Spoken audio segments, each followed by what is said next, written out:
All the admiration to Almighty Allah who has kept us hale and hearty. Dear learners, today I will talk to you some important clue of writing down WH questions answer. Dear learners, in your exam hall, you get seen and unseen paper, and the question maker asks you some question from seen and unseen.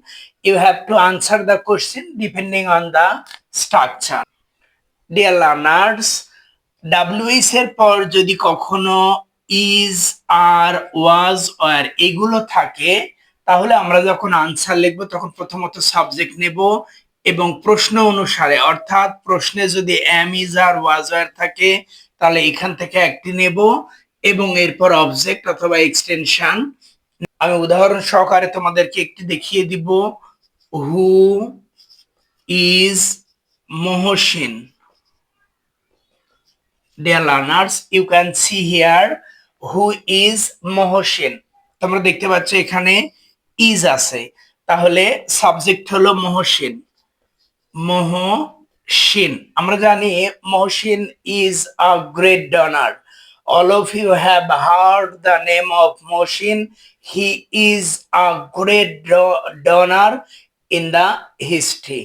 Okay, তাহলে মহসিন, যেহেতু প্রশ্নে is আছে আমাদেরকে অবশ্যই is নিতে হবে। Mohsin is a great donor. Okay, প্রিয় শিক্ষার্থী, যেহেতু WH এর পর ইজ আছে, তাহলে আমরা উত্তর লেখার সময় সাবজেক্টের পর ইজ ভার্ব ইজ দেব এবং যেটি আনসার হবে সেটি দেব। ওকে, পরেরটি আমরা লক্ষ্য করব। WH plus have, has, had. WH plus have, has, had. যদি কখনো WH এর পর হ্যাভ, হ্যাজ, হ্যাড এগুলো দিয়ে প্রশ্ন করে, তাহলে যখন আমরা আনসার লিখবো তখন প্রথমে আমরা সাবজেক্ট নেব, প্রশ্ন অনুসারে একটি নেব এবং অবজেক্ট বা এক্সটেনশন নেব। ওকে ওকে ডিয়ার লার্নার্স, আমরা পরের সূত্রটি লক্ষ্য করব।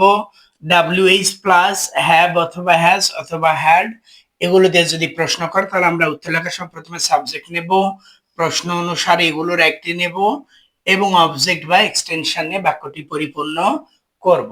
Okay, who has a dream. Who has a dream. Dear learners, আমরা জানি যে বাবুলের একটি স্বপ্ন আছে, তাহলে আমরা যখন উত্তরটা লিখবো তখন এটির আনসার হবে বাবুল হ্যাজ আ ড্রিম। যদি কেউ এখানে হ্যাভ দেয় হবে না, হ্যাড দেয় হবে না। কেন হবে না? যেহেতু তোমাকে হ্যাজ দিয়ে প্রশ্ন করা হয়েছে, আনসারটি অবশ্যই হ্যাজ দিয়েই দিতে হবে। ওকে, পরের কোশ্চেন।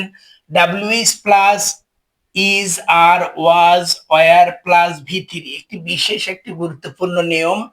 প্রিয় শিক্ষার্থী, যখন তোমরা WH এর পর ইজ, আর, ওয়াজ, ওয়ার এগুলো থাকবে এবং মূল ভার্বের V3 থাকবে, তখন মূলত প্রশ্নটি তোমাদেরকে করা হয় প্যাসিভ মোডে। সুতরাং যখন প্যাসিভ মোডে তোমাদেরকে কোনো প্রশ্ন করা হবে, তখন উত্তর লেখার সময় আমরা প্রথমে অবশ্যই সাবজেক্ট নেব, প্রশ্ন অনুসারে যে ইজ, আর, ওয়াজ, আর এগুলো যেটি থাকবে সেটি নেব এবং এরপর অবশ্যই মূল ভার্বের V3 নেব, এরপর অবজেক্ট অথবা এক্সাম্পল।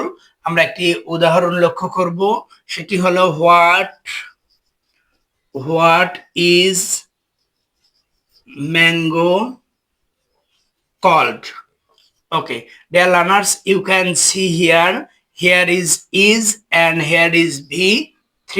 সুতরাং যখন এগুলোর পর V3 থাকবে, তখন আমাদেরকে বাক্য কোশ্চেনটি তখন মূলত প্যাসিভে করা হবে এবং তোমাকে আনসারটিও দিতে হবে প্যাসিভ মোডে। ওকে, আমরা সবাই জানি হোয়াট ইজ ম্যাঙ্গো কল, আমকে কি বলা হয়? আমরা সবাই জানি যে আমকে ফলের রাজা বলা হয়। তাহলে এটি কি হবে?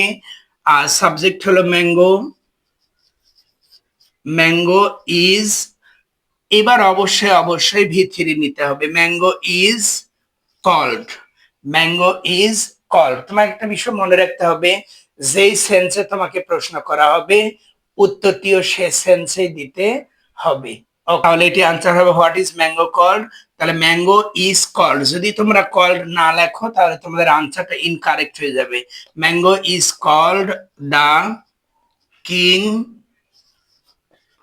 Of all fruits.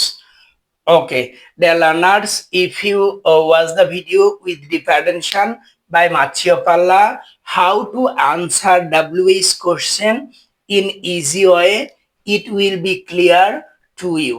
Okay, dear learners, if you fail to understand the pattern, you may ask me in you may ask me. If you fail to understand the clue, you will comment me by Matthew Palla. I will give you proper conception of the clue. Stay everyone hale and hearty.